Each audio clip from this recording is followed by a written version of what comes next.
Salut, c'est Damien pour hybridephoto.com. Je vous retrouve aujourd'hui pour une nouvelle vidéo où on va parler ensemble de X-Trans. Est-ce que c'est bien ou pas bien? Est-ce qu'il y a des avantages et des inconvénients? Voilà, je vais vous donner mon avis sur le système X-Trans. D'abord, sachez que si vous venez d'arriver, j'ai fait une première vidéo qui expliquait exactement un peu ce qu'est le X-Trans, comment ça marche et pourquoi c'est différent des autres.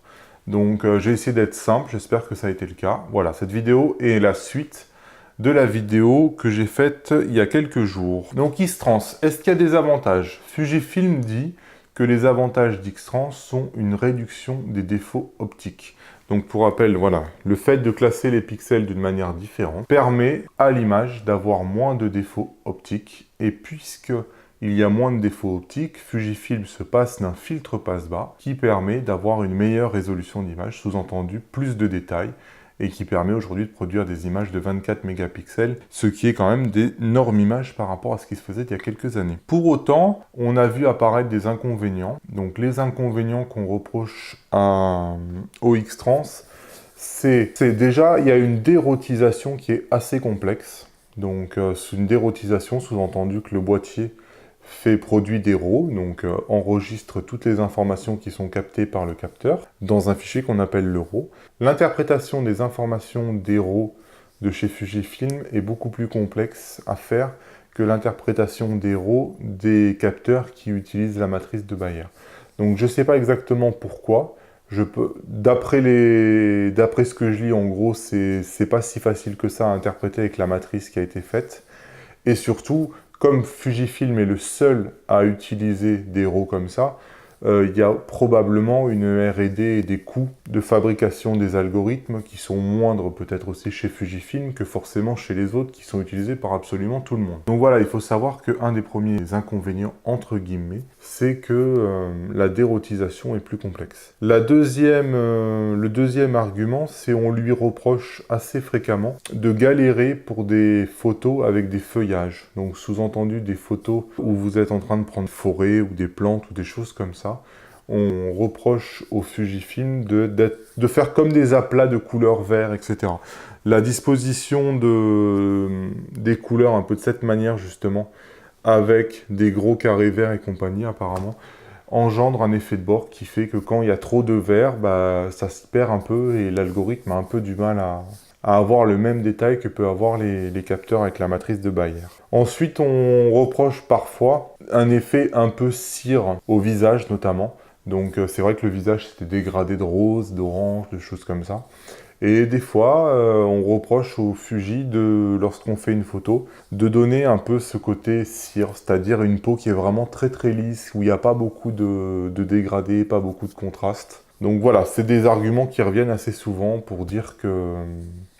pour reprocher au X-Trans aussi d'avoir des défauts en plus, en parallèle de ses qualités. Bon, on est dans une chaîne ici qui est libre, hein. Moi je suis pas du tout affilié à Fujifilm, donc je voulais le mentionner. Je vais vous donner mon avis aussi. Mon avis, c'est que c'est des effets que moi personnellement, je n'ai jamais ressentis. Donc si demain, vous êtes en train de vous demander s'il faut acheter un Fujifilm et que le sujet primordial que vous allez photographier, ce sont par exemple des plantes, bon, peut-être qu'effectivement les Fujifilm ne sont pas les meilleurs. Moi, j'ai jamais constaté ce problème-là, mais je sais que c'est un problème qui revient depuis des années de manière assez récurrente avec des gens qui posent des questions, etc. quand ils comparent leurs photos avec leurs anciens appareils photo et qui sont surpris.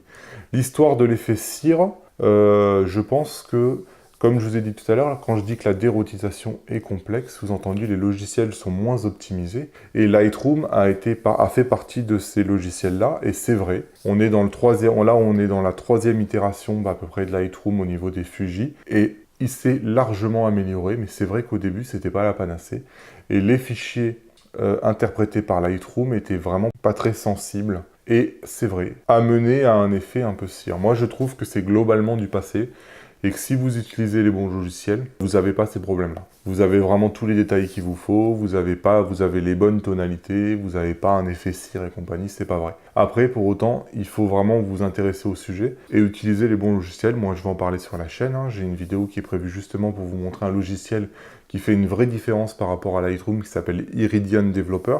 Donc faites une recherche sur la chaîne si vous arrivez un peu plus tard. Mais aujourd'hui, c'est un problème qui est du passé. Pour autant, en conclusion, j'ai envie de vous dire que je pense qu'on est à la fin du X-Trans. Le X-Trans a été une véritable marque de fabrique de chez Fujifilm, mais je pense que peu à peu, on va s'en détacher. Alors là, rien me fait dire ça, mais moi, c'est mon ressenti. Je pense que aujourd'hui, on voit que la plupart des constructeurs, donc Nikon, Canon et compagnie, ont supprimé ce filtre passe-bas qui était vraiment l'objectif de chez Fujifilm à la base. Donc il a été supprimé par les autres. Ils ont pas eu pour autant besoin d'utiliser donc la fameuse matrice X-Trans. Ils ont resté avec la matrice d'avant qu'ils ont réussi à améliorer et à corriger les défauts, etc. pour plus qu'ils apparaissent ou beaucoup moins qu'avant, tout en pouvant se passer de ce filtre passe-bas qui permet d'augmenter la qualité des images. Donc on voit que Fujifilm vient de sortir un appareil moyen format qui est le GFX. Donc, et dans cet appareil moyen format, Fujifilm a fait le choix de ne pas utiliser le système X-Trans.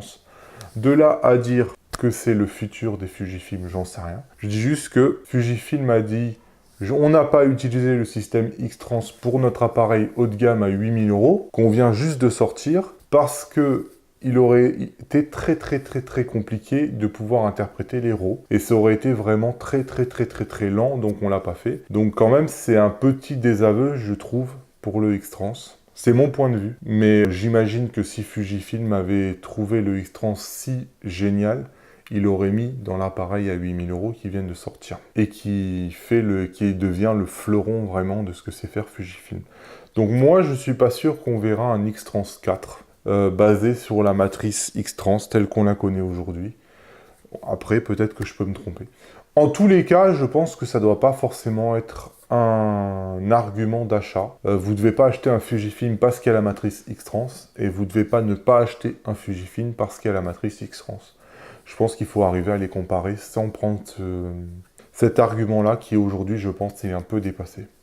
Puisque grosso modo, ils sont à égalité, il n'y a pas de vraie différence ou d'éléments discriminants avec X-Trans ou pas X-Trans. Voilà, j'espère que cette vidéo vous a été utile. Bah écoutez, si c'est le cas, lâchez-moi un pouce vers le haut et abonnez-vous à la chaîne si vous venez de la découvrir. Moi, je vous parle hybride, je vous aide à comprendre la technologie hybride.